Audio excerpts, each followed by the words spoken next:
Assalamualaikum warahmatullahi wabarakatuh. Perkenalkan, nama saya Mevi Devita Bella.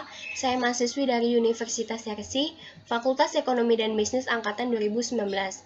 Saya dari Prodi Akuntansi. Di video ini saya akan menjelaskan topik 10, yaitu pengujian data kuesioner atau primer. Untuk teori-teorinya atau penjelasannya ada di sini. Yang pertama, ada uji hipotesis. Pengujian hipotesis dilakukan untuk mendapatkan gambaran mengenai hubungan antara variabel independen dengan variabel dependen.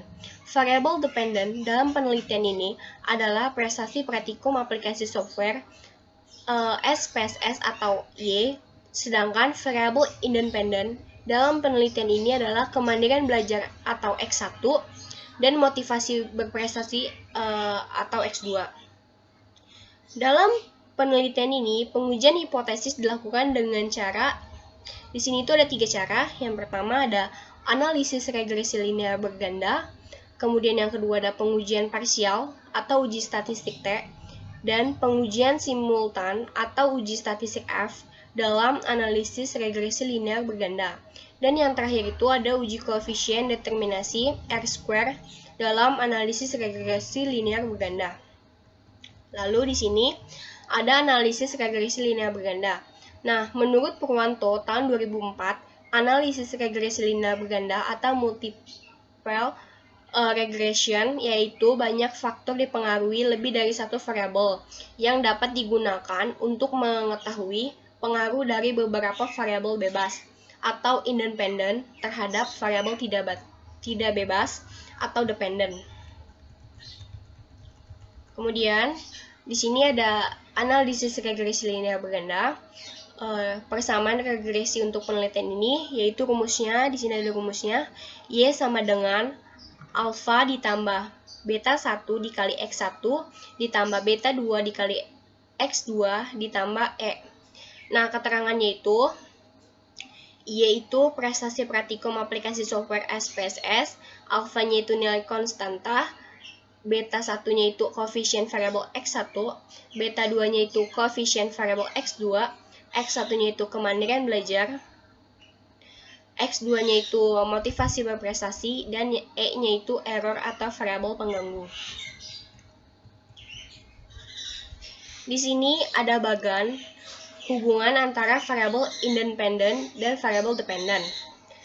Nah, di sini itu ada parsial dan simultan. Parsial itu dia terpisah atau sendiri-sendiri gitu.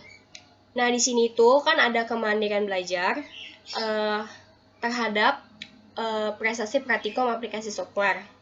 Kemudian di sini ada motivasi berprestasi, itu berpengaruh kepada prestasi praktikum aplikasi software.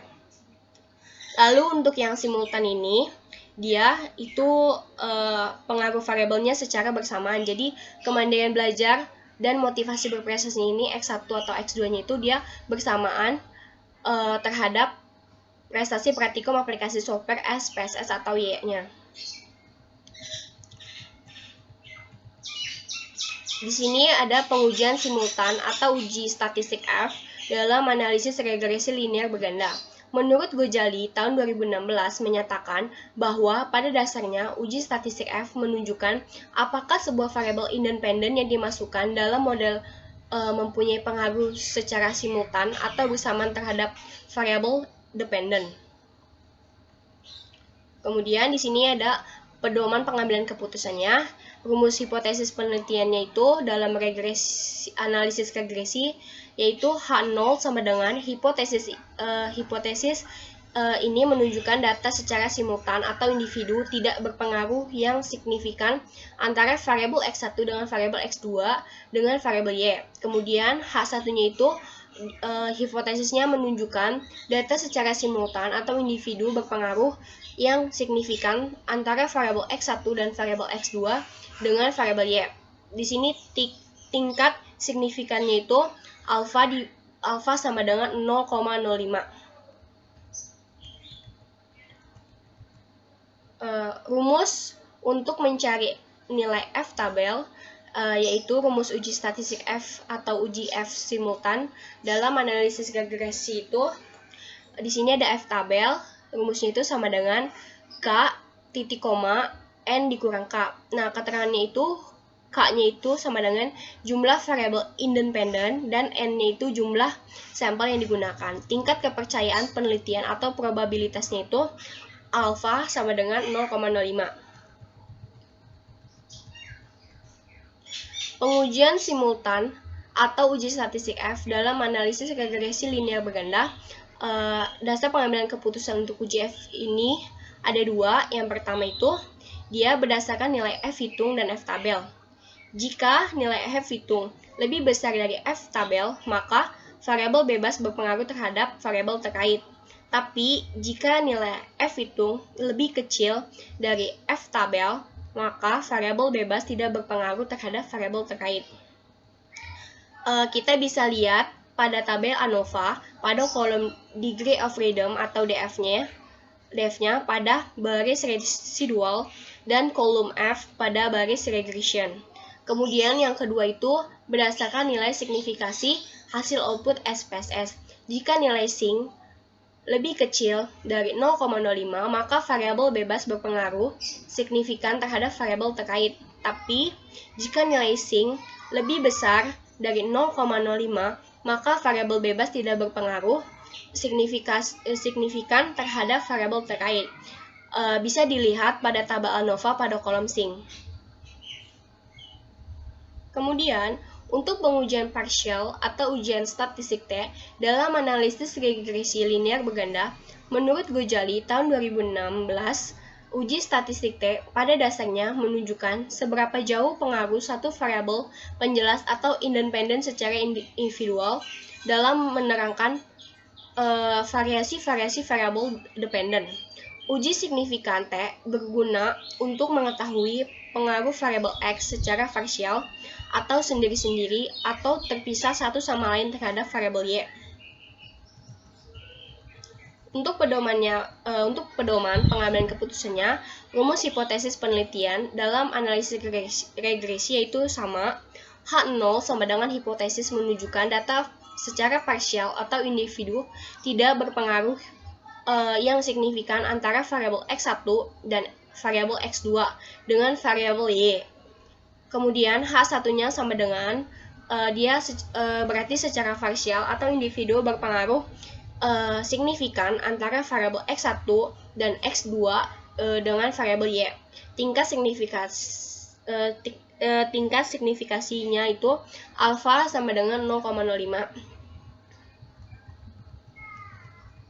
Rumus untuk mencari nilai T tabel pada uji statistik T atau uji parsial yaitu T tabel sama dengan alfa dibagi 2 titik koma N dikurang K dikurang 1 atau degree of freedom atau DF residual.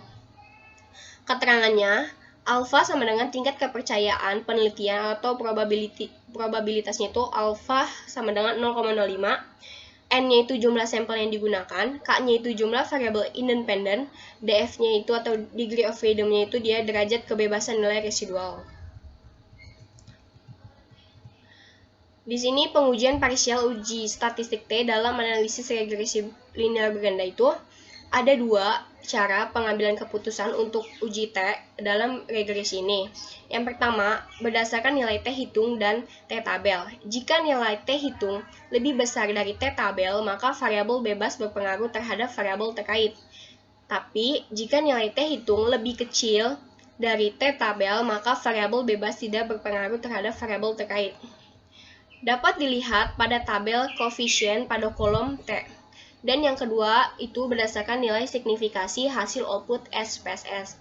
Jika nilai SING lebih kecil dari 0,05, maka variabel bebas berpengaruh signifikan terhadap variabel terkait. Tapi jika nilai SING lebih besar dari 0,05, maka variabel bebas tidak berpengaruh signifikan terhadap variabel terkait.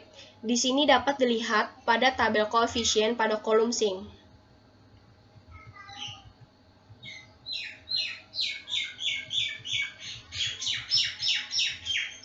Dan yang terakhir itu uji koefisien determinasi R² dalam analisis regresi linear berganda. Menurut Gojali 2016, Uji koefisien determinasi bertujuan untuk mengukur seberapa jauh kemampuan model dalam menerangkan variasi variabel dependen. Nilai koefisien determinasi adalah antara 0 dan 1. Koefisien ini menunjukkan seberapa besar persentase variasi variabel independen yang digunakan dalam model mampu menjelaskan variasi variabel dependen.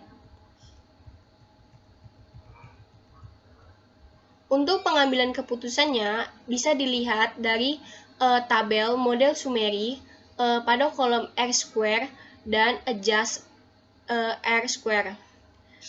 Nilai koefisien determinasi data diperoleh dari hasil R² dengan kontrol nilai data diperoleh dari hasil adjust R². Untuk koefisien determinasi S² dalam analisis regresi linear berganda, untuk pengambilan keputusannya itu, yang pertama, jika nilai S² semakin mendekati angka 1, maka semakin kuat kemampuan variabel independen dapat menjelaskan pengaruhnya terhadap variabel dependen. Yang kedua, sebaliknya, jika nilai S² semakin mendekati angka 0, maka semakin lemah kemampuan variabel independen yang independen dapat menjelaskan pengaruhnya terhadap variabel dependen. Yang ketiga, nilai kontrol data yang baik adalah nilai adjust R² bernilai positif. Untuk catatannya, jika dalam sebuah penelitian terhadap nilai S² bernilai minus atau negatif, maka tidak terdapat pengaruh pada variabel X terhadap variabel Y. Lanjut, kita ke pengujiannya, yaitu pengujian data kuesioner atau primer. Kita bisa langsung aja ke aplikasi SPSS-nya. Di sini udah ada datanya, kita langsung aja ke pengujian, kita klik analyze, kita pilih regression, kemudian kita pilih linear. Nah, pada bagian dependen ini, kita masukin yang variabel prestasi praktikum. Kemudian di independennya itu kita masukin variabel kemandirian belajar dan motivasi berprestasi. Pada bagian statistiknya itu kita checklist yang estimates, model fit, collinearity diagnosis, dan covariance matrix. Lalu kita klik continue. Pada bagian plots itu tidak usah di checklist, kita kosongin aja karena kita bukan mau menguji data hetero ya. Terus di bagian save kita kosongin, tapi kalau misalkan di understart-nya itu masih checklist, kita unchecklist agar datanya nggak ke-detect 2 kali. Terus di bagian optionnya kita kosongin juga ya, lalu kita klik OK aja. Nah, untuk pengujian data regresi linear berganda, kita bisa lihat di koefisiennya. Di sini kita bisa lihat nilai konstantanya itu dia nilainya 7,784, di mana koefisien kemandirian belajar itu dia 0,372 dan motivasi berprestasi itu dia 0,557. Dianggap konstan, yang artinya semakin meningkat koefisien variabel X1 dan X2 akan berpengaruh terhadap prestasi praktikum atau variabel Y. Di sini koefisien itu kita bisa lihat dia 0,72 dan nilai signifikasinya itu dia 0,000. Untuk pengambilan analisis variabelnya pada kemandirian belajar, ini berpengaruh terhadap prestasi praktikum yang berpola positif. Jadi semakin tinggi kemandirian belajar, maka akan semakin tinggi pada prestasi praktikum. Ini kita bisa lihat di standar error min-nya. Di standar error-nya itu dia dapat jumlahnya itu dia 1,390. Jadi pengujian ini udah selesai. Kita lanjut ke pengujian kedua, yaitu uji simultan kita bisa lihat di data Nova. Di sini kita bisa lihat di F-hitungnya itu jumlahnya 99,450. Untuk rumusnya itu kita bisa lihat di materi.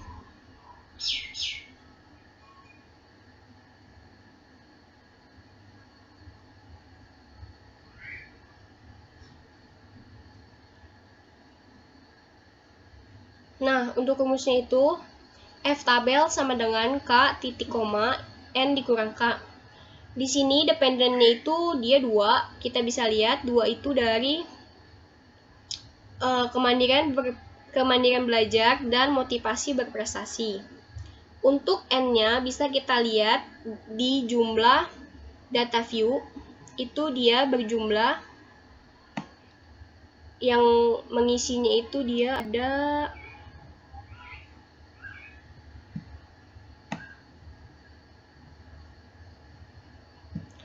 171. Jadi hasilnya itu kan 169. Itu didapat dari 171 ini dikurang 2 yang kemandirian belajar dan motivasi prestasi. Jadi dapat disimpulkan bahwa F-hitung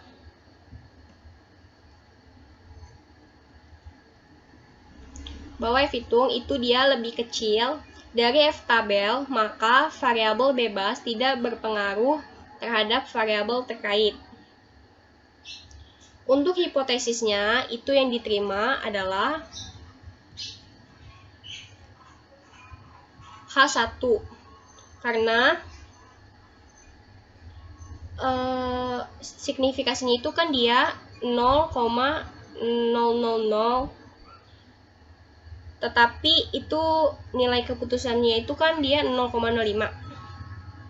Kita bisa lihat di sini nilai signifikasi atau probabilitasnya itu dia 0,05. Untuk F-hitungnya, untuk tabel F-nya itu kita bisa lihat di sini. Ini dia jumlah F-tabelnya itu ada 200 lebih. Ini bisa buat skripsi. Kita lihat di N2-nya itu. Kita cari yang 169.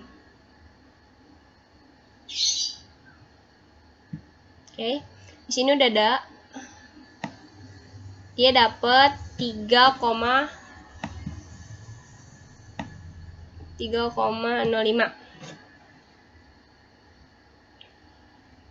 Yang artinya keputusannya itu kan tadi dia 0,05. Nih.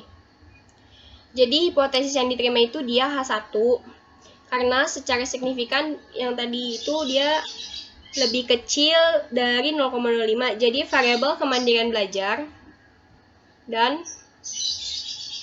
motivasi berprestasi itu berpengaruh terhadap dependennya ya teman-teman. Lanjut kita ke pengujian tabel koefisien. Kita bisa lihat di data koefisien di sini. Di sini nilai kemandirian belajar itu di T-hitungnya itu dapat 5,648 dan motivasi berprestasinya itu dia dapat 8,882. Jadi alfanya itu kita bisa lihat di sini. Alfanya itu dibagi 2 ya. Jadi hasilnya kan tadi kan 0,05 dibagi 2 hasilnya itu dia dapat 0,025. Dan N-nya itu kan dia 171. Nah, K-nya itu kan dia 2 dan rumusnya itu dikurang 1.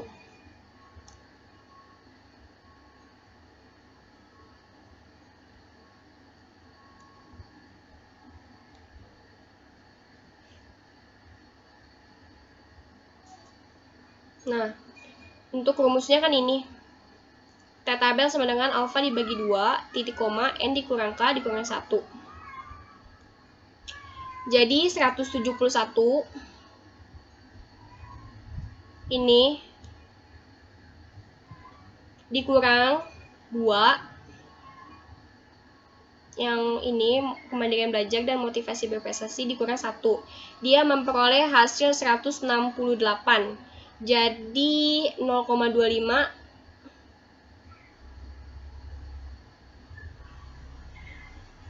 Kita bisa lihat 0,25 itu di tabelnya. Ini ada 200 lebih. Ini bisa juga yang tadi saya bilang buat skripsi. Kita cari yang 168. Oke, 168. Ini dia. Kita lihat di 0,025. Oke, di sini dapat hasilnya itu dia 1,97419. Yang berarti kita bisa lihat hasil keputusannya atau hipotesisnya itu. Di sini masih sama, yang diambil keputusannya itu dia H1. Secara parsial atau individu berpengaruh yang signifikan antara variabel X1 dan variabel X2 dengan variabel Y. Nah, yang terakhir itu kita akan menjelaskan uji koefisien determinasi. Oke, kita bisa lihat di sini. Kita bisa lihat di data model summary. Ini datanya. Untuk R² itu dia 0,542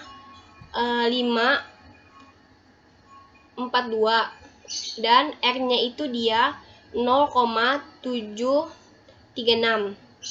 Di sini 0,542 didapat dari kuadrat 0,736. Di sini nilainya itu mendekati 1, maka semakin kuat kemampuannya. Jadi bisa kita simpulkan karena R²-nya itu dia mendekati angka 1, maka bisa disebut kemampuan variabelnya itu independen ya teman-teman. Cukup sekian dari saya. Selebihnya mohon maaf jika ada salah-salah kata atau masih ada kurangnya. Wassalamualaikum warahmatullahi wabarakatuh.